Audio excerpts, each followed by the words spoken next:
You're watching the TGM production. Hello, and welcome to Inside the Battle Shows, this documentary-style YouTube channel that fails at a documentary but tries to succeed at its own TV show. This is part one of a two-part review. The reason why it's part one of a two-part review is because this is reviewing the first episode of the panel show Random with Gary Lively. Do apologise if I mispronounced your last name.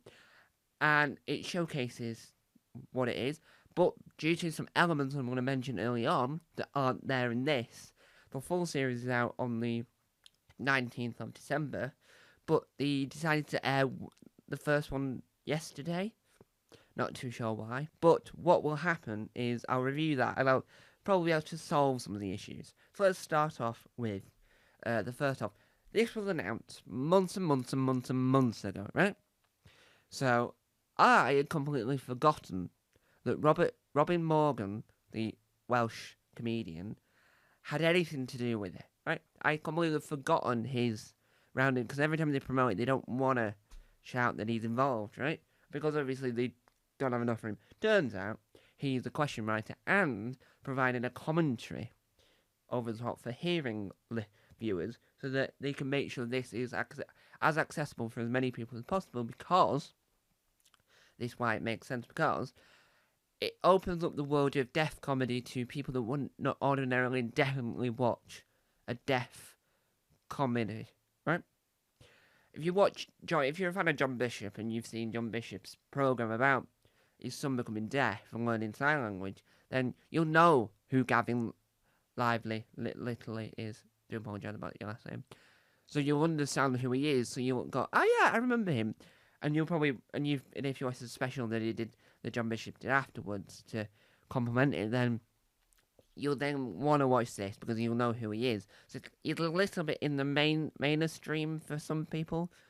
So having him on Lumo TV, aka BSL Zone, it means that viewers that wouldn't ordinarily watch it will probably watch this, and having Robin Morgan's direction would help. Now, I've seen episode 1, and at the moment, I've not seen or heard any of Robin Morgan's work on Random. Yes, he wrote the questions, so he's a question writer, that is a given that he's worked on, but I've not heard the Love Island style commentary that he gives, that is stated in the British Comedy Guide article. So, online, I've sent Lumu TV a message to ask why it's not there and all this, right? So in part 2 of this review, we'll be able to review that element more than we have done. But because Lumu TV has to adhere to allowing anyone to watch the BSL Zone, which is what it was called, they've got subtitles at all times, right? Even if someone says a word, because not everyone can't talk, right? It just showcases a wide range of deafness. At one point or another, they had voiceover added to it, right? Which works, but I do think it sort of misses the point slightly. But it does work because certain children's shows need to be watched by everyone, right? Up for It is a good example. And so I understand why that happens occasionally. And I understand why it happened at the beginning with. So I think that I don't know how this is going to work, per se, the audio commentary to it, because it's not like it's one person talking and you've got a voice. There's a lot of things going on at once. So I'm curious and interested to see how that works. But let's talk about the panel show itself, Random. Was it hosted very well? It was hosted brilliantly. The audience loved it, right? Because there is an audience, and if you read the credits, there's interpreters involved, and it just enhances that they were just making this panel show for the BSL Zone. They were making this panel show for every panel show fan possible, right? There's a place online for panel shows. This is why I wanted to review it. I normally save the in-depth talking of these things to other things. This is the world's first in Britain alone. This is Britain's first ever deaf panel show, right? It helps you to learn about deaf comedians, and hopefully from that they know, right? The BSLs will know that, like S4C aired Alice James's stand-up special in Welsh, right? With English subtitles, so it made it accessible for non-Welsh speakers and Welsh learners alike. Or as a Welsh learner would say, dysgu Cymraeg, which means learn Welsh. Or Dwan win dysgu Cymraeg, I am learning Welsh. And yeah, I don't want to show off. So, I really don't. So, you talk about, it just helps it. So, having comedy from S4C available to the general public helps to showcase that Welsh language comedy is as good as English language comedy is, French comedy is, German comedy is, all this other comedy, right? So having this panel show in subtitled, right, automatically means anyone can watch it. So already, I was able to follow along with the show, I was able to watch it, I was able to enjoy it, not needing to worry about this voiceover, because I forgot about it until I looked up Robin Morgan's involvement in it further, and then I remembered reading that article and reading this and going, that's odd. Why is it not there? Are we recording the audio? Yes, we are recording the audio. Anyway, so you think to yourself, wow, I didn't realise that, but you don't. So I've seen Small World and Deaf on it, right? Small World has Ben Rufus Green in it from Dinosaur, Mandy, The Cockfields. So it's brilliant. He's in it. So that's why I came to it, because I'm a fan of his comedy. I've interviewed him. I watch Washing Up Club every Sunday, 10 a.m. on twitch.tv/itisgreensville, where he chats and washes up. And Deaf Funny also has Ben Rufus Green, but also has Gemma Arrowsmith, who I've interviewed. She's cracking. She's brilliant. So what you sort of develop and learn in this world is you learn that you need to just embrace all forms of comedy, right? Even if you might go, well, I like it, you will, because Small World was brilliant. So one of the actors went on to be in The Chosen Detective, so it's a good launching pad for up-and-coming actors and comedians. So Deaf Funny showcases to me and to the world what the deaf comedy scene is like. Apart from Sign to Win, the host of Sign to Win and Teacher of the Year, we can just, which I don't know if the Sign to Win woman is, I can't remember her name either, I do apologise, is a comedian. I mean, Sign to Win there's an article actually. I know I'm going off track here, but I just want to mention this. There's a really good article on some website where they talk about how they're hearing and they crackingly enjoyed Sign to Win, even though they don't sign. I know! And that's what should happen for Random. Sorry about the setup change, and sorry about the quality of the camera. My camera was going to die.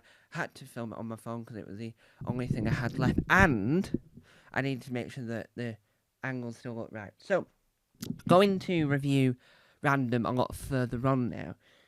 So, let's talk about the rounds. I'm not going to talk about the round in order due to the fact that the way they explained it was, would I Lie to You meet Who's Lying Anyway? And when you sort of say that, you go, right, let's double check this. So they had Two Truths and a Lie that included props I really liked. They had a really good one, and I'm not too sure what the round was called, but it's not a round you can just sort of like take out that show and develop it into something. So it's where you get given. No, that's not the round I'm thinking of. Actually, let's go to that round I'm talking about. So you get given like an object, and you have to act it out with your body. You can't, obviously, you're not going to be saying it. But you have to act it out with your body. So if it was a typewriter, they did that. Obviously, I would have done. I would have like got like a load of keys and then started pressing on the back of the other person, and you watching going, yeah. I do think one team was better than the other. I'm hoping that the two captains for this episode are the series and the regular team captains for the show. But when you then look further, you get the other round that I really like, where the team have to work out what Gavin Lively is signing. And it's not like, so if I say, I don't know, I can't sign anything, thank you, right? That is in BSL. I don't know what it is in ASL, but because around the world there's different forms of sign language, BSL, which is British Sign Language, ASL, which is American and Australian Sign Language, two different versions of sign language, but both got the same abbreviation because Australia and America are the same. And you probably have SL, Swedish Sign Language, or NSL, Norwegian Sign Language, or FSL, Finnish Sign Language, or DSL, Danish Sign Language. But you have this sort of... So it's multi-world. Sorry, I need to get my sentences correct for once. So it's I need to not stand here either. Let me face this way. So you've got this sort of multi-world aspect to it. So it's UK and beyond. So different words in different languages mean different things. And I really like that round because what it showcased... Sorry about the audio, there's a bit of rubbish on the microphone. So what it sort of entails is that you sort of get... Right, so this might be... What does that mean, or whatever? So he signs it, and then they have to guess what it is. And it's fascinating because you know that it might mean something to them in BSL, but they know it's an international sign. And you're watching them trying to work out what is the sign. And it makes you think, I'm watching what is seemed to be like a regular panel show. Obviously, I'm calling it a deaf panel show so I can emphasise that there's a new element to this.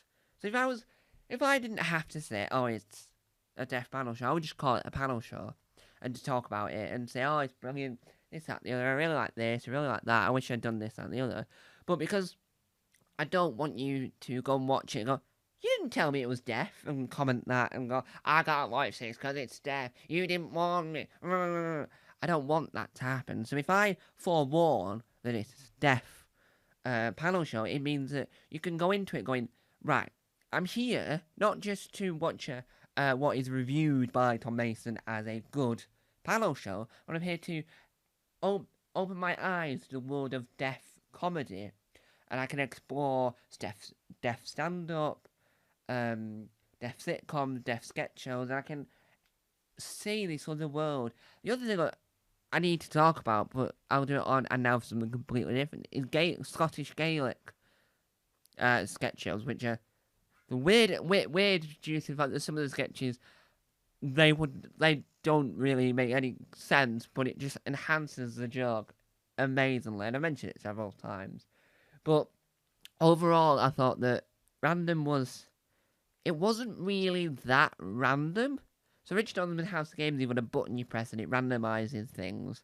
Some things are bound to happen because they have to. But I do think that what the show should do further on is you have the round that you've done in this episode, right? And you sort of then enhance it with other rounds. But you have that button, because there is a button on the desk, but that just randomizes it.